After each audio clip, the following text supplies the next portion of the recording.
کلا انہا تذکرہ، یہ لفظ بہت اہم ہے. تذکرہ، ذکرہ، تذکیر، فذکر بالقرآن، کیا معنی ہے اس کے؟ یاد دہانی صحیح ترین ترجمہ ہے، یاد دہانی.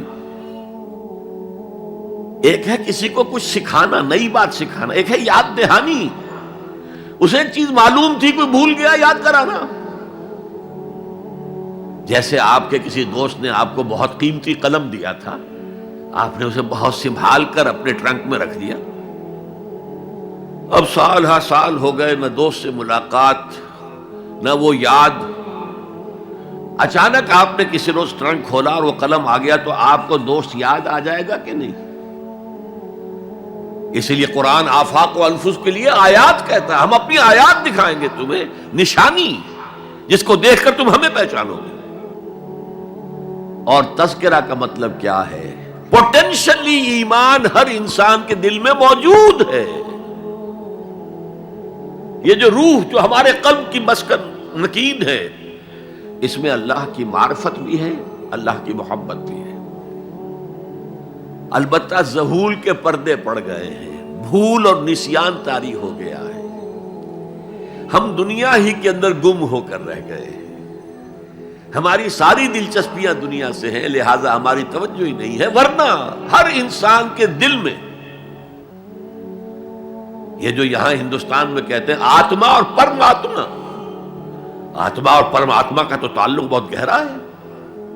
ابتدا میں بنا دی گئی تھی ارواح، جب ہم سب کے سب تمام انسان آدم سے لے کر اور تا قیامت جو انسان آئے گا دنیا میں، ان سب کی ارواح پیدا کر دی گئی. اور پوچھا گیا الست بربکم قالوا بلا، یاد ہے؟ لہذا یہ تذکرہ ہے، یہ یاد دہانی ہے، تمہارے اندر موجود ہے. اللہ کی معرفت بھی موجود ہے، اللہ کی محبت بھی موجود ہے. لیکن کلا بل ران علی قلوبہم ما کانوا یعملون، ان کے دلوں پر زنگ آ گیا ہے اب ان کے اعمال کی وجہ سے. شیشہ جو ہے وہ زنگ آلود ہو گیا. حضور نے فرمایا ان هذه القلوب لتصدع كما يصدع الحديد اذا اصابه الماء، ان دلوں پر بھی زنگ آ جاتا ہے جیسے کہ لوہے کے اوپر پانی پڑتا رہے تو اس کو زنگ آ جاتا ہے. پوچھا گیا فما جلاؤها یا رسول اللہ، اے اللہ کے رسول ہماری تلواروں کو زنگ لگتا ہے، ہم پالش کرتے ہیں، سیکل کرتے ہیں، وہ پھر چمک اٹھتے ہیں. تو دل پر اگر زنگ آ جائے تو اس کا علاج کیا ہے؟ دو چیزیں فرمائی، کثرت و ذکر الموت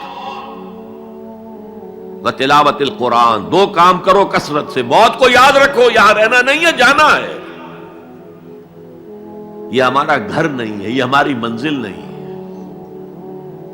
ہمارا اصل گھر جو حضور نے فرمایا انما الدنیا خلقت لکم وانتم خلقتم للآخرہ، یہ دنیا تمہارے لیے بنائی گئی، تم آخرت کے لیے بنائے گئے ہو. اسی لیے حضور نے فرمایا کن فی الدنیا کانک غریب عابر السبیل، دنیا میں ایسے رہو جیسے راہ چلتے مسافر ہو یا اجنبی ہو. اپنے بارے میں فرمایا مالی ولی دنیا، مجھے تمہاری دنیا سے کیا سروکار، انما مثلی کراکب استظل تحت شجرۃ ثم راح فترکھا، میری مثال اس مسافر کی سی ہے جو ذرا سستانے کے لیے کسی درخت کے سائے میں بیٹھتا ہے تھوڑی دیر. وہ اس کا گھر تو نہیں ہے، اس کی منزل نہیں ہے، پھر وہ اس کو چھوڑتا ہے، اپنا راستہ لیتا ہے. یہ اگر ہمارا تصور قائم ہو جائے، کلا انہا تذکرہ. اب اس کے بعد جو الفاظ آئے فی صحف مکرمۃ مرفوعۃ مطہرۃ بایدی سفرۃ کرام بررہ، یہ جو قرآن ہے، جو تذکرہ ہے، یہ بڑے ہی انتہائی پاکیزہ صحیفوں میں ہے. فی صحف مکرمۃ، بڑے باعزت، مرفوعۃ مطہرۃ، مرفوع بلند اور انتہائی پاک. بے ایدی سفرۃ، یہ کن کے ہاتھوں میں ہے؟ لکھنے والے وہ فرشتے. بے ایدی سفرۃ کرام بررہ، جو نہایت باعزت ہے، بہت وفادار ہیں اللہ کے. یعنی اصل قرآن کہاں ہے؟ لوح محفوظ میں ہے. اصل قرآن کہاں ہے؟ ابھی اگلی جو پڑھیں گے ہم، کتاب مکنون، چھپی ہوئی کتاب کے اندر ہے۔ اصل قرآن کہاں ہے؟